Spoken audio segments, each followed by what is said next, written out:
ইসলামে মদ কেন হারাম ঘোষণা করা হয়েছে? ইসলামের প্রাচীন যুগে বা ইসলামের শুরুতেই আরবদের মধ্যে মদের প্রচলনটা ছিল।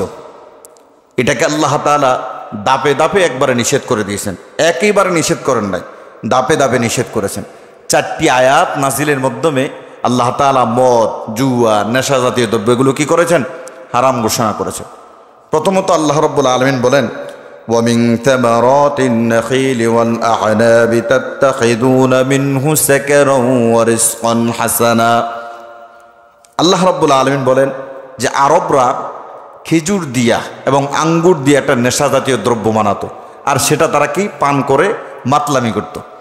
এই আয়াতটা নাজিল করে আল্লাহ রাব্বুল আলামিন বলেন, وَمِن ثَمَرَاتِ النَّخِيلِ وَالْأَعْنَابِ مِنْهُ تَتَّخِذُونَ رِزْقًا حَسَنًا। আল্লাহ রাব্বুল আলামিন বলেন, তোমরা খেজুর গাছের ফল এবং আঙ্গুর দ্বারা মদ এবং উত্তম খাদ্য গ্রহণ করো। কি খাদ্য বলেছে? উত্তম খাদ্য। মাদকের কথা বলেছে, মদ এবং উত্তম খাদ্য। তবে মদের চেয়ে তোমরা উত্তম খাদ্য এটা ভালো, এটা তোমরা গ্রহণ করো।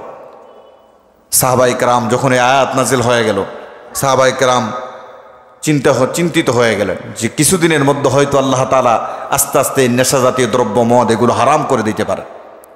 তারা চলে গেলেন আল্লাহর হাবিব সাল্লাল্লাহু আলাইহি সাল্লামের কাছে। যাওয়ার আগেই আল্লাহ তাআলা আয়াত নাজিল করে দিলেন যে আপনার সাহাবীরা, আমার বান্দারা আপনার কাছে আসবে মদ, জুয়া, তাস এগুলো সম্পর্কে জিজ্ঞাসা করতে। আপনি বলে দিবেন, কি বলবেন? ইয়াসআলুনাকা আনিল খামরি ওয়াল মাইসির قل فيهما إثم كبير ومنافع للناس وإثمهما أكبر من نفعهما। আল্লাহ রাব্বুল আলামিন বলেন, হে রাসূল, আমার বান্দারা, আপনার উম্মতরা, আপনার সাহাবায়ে কেরামরা আপনার কাছে আসবে মদ সম্পর্কে জানতে, জিজ্ঞাসা করতে।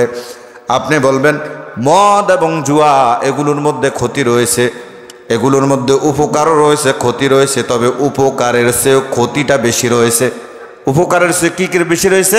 ক্ষতি বেশি রয়েছে। যখন আল্লাহর নবী এই কথা বললেন, সাহাবায়ে কেরামের মধ্যে দুটা ভাগ হয়ে গেল। একটা ভাগ চলে গেলেন উপকারের পক্ষে, আর একটা ভাগ চলে গেলেন ক্ষতির পক্ষে। মাদক সেবন করলে, নেশা জাতীয় দ্রব্য সেবন করলে ক্ষতি না উপকার? বলেন, উপকার না ক্ষতি? ক্ষতি। আল্লাহ এটাও বলেছেন এটার মধ্যে উপকারও আছে আবার ক্ষতিও আছে।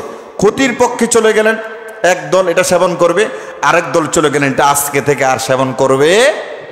কারণ এটা যখন সেবন করে তারা মাতলামি করে, মাতলামি অবস্থায় নামাজে আসে কোরআনের সূরাগুলো উলট পালট করে পড়ে। আল্লাহর নবীর একজন সাহাবী নামাজ পড়তে এসে নামাজের মধ্যে পড়ে নিলেন, কুল ইয়া আইয়ুহাল কাফিরুন আ'বুদু মা তা'বুদুন। আয়াতটাকে আল্লাহ এভাবে নাজিল করছে না। কিভাবে নাজিল করছে? কুল ইয়া আইয়ুহাল কাফিরুন লা আ'বুদু মা তা'বুদুন। আল্লাহ রাব্বুল আলামিন বলেন, হাবিব আপনি কাফেরদেরকে জানায় দেন, লা আ'বুদু মা তা'বুদুন, কাফেররা তোমরা যার ইবাদত করো আমি তার ইবাদত করি। কিন্তু তারা মদ খায়া, নেশাগ্রস্ত হয়ে মসজিদে এসে যখন নামাজ আদায় করে, নামাজের মধ্যে একজন বলে ফেললেন, কুল ইয়া আইয়ুহাল কাফিরুন আ'বুদু মা তা'বুদুন, ও কাফেরেরা তোমরা যার ইবাদত করো আমিও তার ইবাদত করি। নাউজুবিল্লাহ বলেন। আল্লাহ বলেন, রাসূল আপনি জানায় দেন, কাফেররা তোমরা যার ইবাদত করো আমি কিন্তু তার ইবাদত করি না। নেশা করে এসে নামাজের মধ্যে দাঁড়ায় বলে ফেললেন, তোমরা যার ইবাদত করো আমিও তার ইবাদত করি। যখন দেখলেন নামাজের মধ্যে এই অবস্থা হয়ে যাচ্ছে, কোরআনের আয়াতগুলো লোট পালট করে পড়তেছে, তখন আল্লাহ আবার কোরআনের আয়াত নাজিল করলেন। এই তৃতীয়বার মদ সম্পর্কে, নেশা জাতীয় সম্পর্কে আয়াত নাজিল করলেন। আল্লাহ বলেন, ইয়া আইয়ুহাল্লাযীনা আমানু লা তাকরাবুস সালাতা ওয়া আনতুম সুকারা। দেখেন আল্লাহ রাব্বুল আলামিন ইয়া আইয়ুহাল্লাযীনা আমানু বলে ইমানদারদেরকে ডাক দিচ্ছে। তাহলে নামাজ পড়ে কারা? নামাজ পড়ে কারা? নামাজ পড়ে ইমানদাররা। বেঈমান, মুনাফিক, মুশরিক, কাফেররা নামাজ পড়ে না। মুসলমান এবং কাফেরদের বিরুদ্ধে পার্থক্যই হলো। এই জন্য আল্লাহ বলেন, ইয়া আইয়ুহাল্লাযীনা আমানু, ও ঈমানদাররা, লা তাকরাবুস সালাতা ওয়া আনতুম সুকারা, নেশাগ্রস্ত অবস্থায় তোমরা নামাজের ধারের কাছেও নেশাগ্রস্ত অবস্থায় নামাজের কাছে এসো না। তখন সাহাবীরা নামাজের সময় নেশাটা ছেড়ে দিলেন, বাকি সময় তারা কি করে? নেশা করত। নামাজের মধ্যে তারা আর নেশা করতো না, এটা ছেড়ে দিয়েছেন। আল্লাহর নবীর একজন সাহাবী আতবান ইবনে মালিক রাদিয়াল্লাহু তাআলা আনহু মেহমানদারি করার জন্য আল্লাহর নবীর অনেকগুলো সাহাবীকে দাওয়াত করলেন আপ্যায়ন করার জন্য, মেহমানদারি করার জন্য। তার মধ্যে সাদ ইবনে আবি ওয়াক্কাস রাদিয়াল্লাহু তাআলা আনহু ছিলেন। মেহমানদারি করার পর, খানা দানা খাওয়ানোর পর আরবদের মধ্যে একটা প্রচলন ছিল, মেহমানদারি করার পর তারা কবিতা আবৃত্তি করত এবং নিজ নিজ বংশের গোত্রের গুণকীর্তন করত। খাওয়া দাওয়ার পড়ার পর কবিতা আবৃত্তি করলেন। একজন মুহাজির সাহাবী তার বংশের গুণকীর্তন করতে গিয়া আনসারি সাহাবীর বংশের বদনাম করা শুরু করে দিলেন। তখন সে দাঁড়ানো উট থেকে উটের মালাটা খুলে তার মাথায় আঘাত করলেন। এই খবর চলে গেল আল্লাহর নবী সাল্লাল্লাহু আলাইহি সাল্লামের কাছে। যাওয়ার পরে বললেন, ইয়া রাসূলুল্লাহ, আতবান ইবনে মালিক আমাদেরকে মেহমানদারি করার জন্য দাওয়াত করলেন, আমরা কবিতা আবৃত্তি করলাম, বংশের প্রশংসা করলাম। আল্লাহর এই বান্দা আমার বংশের বদনাম করলেন, আমি সহ্য করতে না পেরে তার মাথায় আঘাত করেছি। অন্যজন বলেন, ইয়া রাসূলুল্লাহ, মেহমানদারি করার পর, খাওয়া দাওয়া করার পর তারা নেশা করেছে, এই জন্য তাদের মধ্যে হালে অবস্থা হয়েছে। আল্লাহর হাবিব তৎক্ষণাৎ আল্লাহর কাছে হাত তুলে দোয়া করলেন, আল্লাহ আমার এই জাতির জন্য, উম্মতের জন্য, সাহাবায়ে কেরামদের জন্য মদ নেশা জাতীয় দ্রব্যগুলো আপনি সম্পূর্ণ হারাম করে দেন, সম্পূর্ণ হারাম করে দেন। চতুর্থবার আল্লাহ রাব্বুল আলামিন কোরআনের আয়াত নাযিল করে জানায়া দিলেন, ইয়া আইয়ুহাল্লাযীনা আমানু ইন্নামাল খামরু ওয়াল মাইসিরু ওয়াল আনসাবু ওয়াল আজলামু রিজসুম মিন আমালিশ শাইতান। আল্লাহ রাব্বুল আলামিন চতুর্থবার আয়াত নাযিল করে জানায় দিলেন, ইয়া আইয়ুহাল্লাযীনা আমানু, ঈমানদারগণ, ইন্নামাল খামরু ওয়াল মাইসিরু ওয়াল আনসাবু ওয়াল আসলাম, মদ, জুয়া, প্রতিমা গণনাকারী, এগুলো তোমাদের জন্য হারাম। এগুলো শয়তানের কাজ ছাড়া আর কিছুই নয়। শয়তানের কাজ হলো তোমাদের মধ্যে দ্বন্দ্ব লাগানো, জগডা লাগানো, পাসাদ লাগানো। সুতরাং মদ, জুয়া, প্রতিমা গণনা এগুলো তোমরা করো। কিন্তু আমরা গণনা করি না? গণনা করি। একটু গণনা করে আমার হাতরা দেখুন তো, আমার রাশিতে কি আছে, আমার রাশিতে কি আছে দেখেন। তখন বলে, আপনার রাশি তো ভয়ঙ্কর খারাপ, আপনার রাশি খারাপ। তখন তার ভিতরে একটা ভয় ঢুকে যায়, একটা আতঙ্ক ঢুকে যায় যে হ্যাঁ রাশি খারাপ।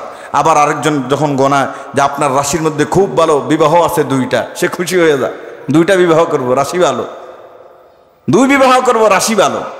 এগুলো হারাম করে দিয়েছেন কে? তারপরে গিয়ে তাস খেলায়, যুবকরা তাস খেলায় না? তাস খেলা, এ তাস খেলা দেখবেন টাকা দিয়ে বাজি ধরে তাস খেলায়। মনোমালিন্য হলে সেখানেই মারামারি, সেখানেই মার্ডার, সেখানেই হত্যা। হয় কি হয় না বলেন? হয় কি হয় না?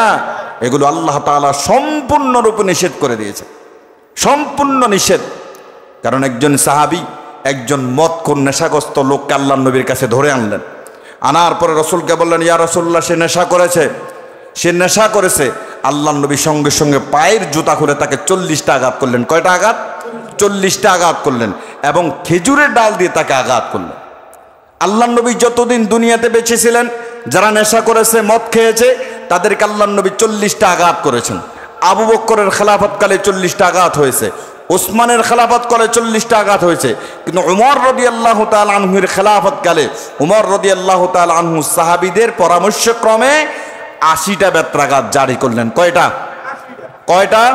80টা। কেউ যদি মদ খায়, কেউ যদি নেশা শ্রবণ করে, কেউ যদি নেশা খায়, নেশাগ্রস্ত হয়, তাকে কয়টা বেত্রাঘাত? একটা দিয়ে দেখেন না, খবর হয়ে যাবে। আপনি আমার পুত্রের গায়ে হাত দেওয়ার আপনি কে? আমার ছেলের গায়ে হাত দেওয়ার আপনি কে?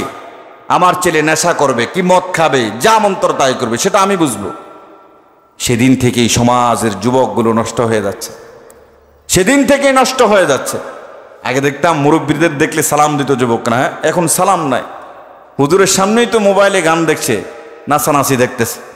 নাউজুবিল্লাহ বলবেন না? এগুলো সমাজ ধ্বংসের মূল কারণ। দিন দিন সমাজ অধঃপতনে যাচ্ছে, দিন দিন সমাজ ধ্বংসের দিকে যাচ্ছে। রাসূল করিম সাল্লাল্লাহু আলাইহি সাল্লাম বলেন, এটাই ঈশার জামানা, কিয়ামতের আর বেশি দেরি বাকি নাই। কারণ হলো কিয়ামতের লক্ষণের মধ্যে কিছু লক্ষণ হলো ইলম উঠে যাওয়া, মূর্খ দিয়ে সমাজ নিয়ন্ত্রণ করা, পরিচালনা করা, মদ জুয়া নেশা এগুলো বেড়ে যাওয়া। এগুলো বেড়ে যায় নাই ভাই? বলেন, এগুলো বেড়ে যায় নাই? মদ জুয়া নেশা এগুলো বেড়ে যায় নাই? বেড়ে গেছে।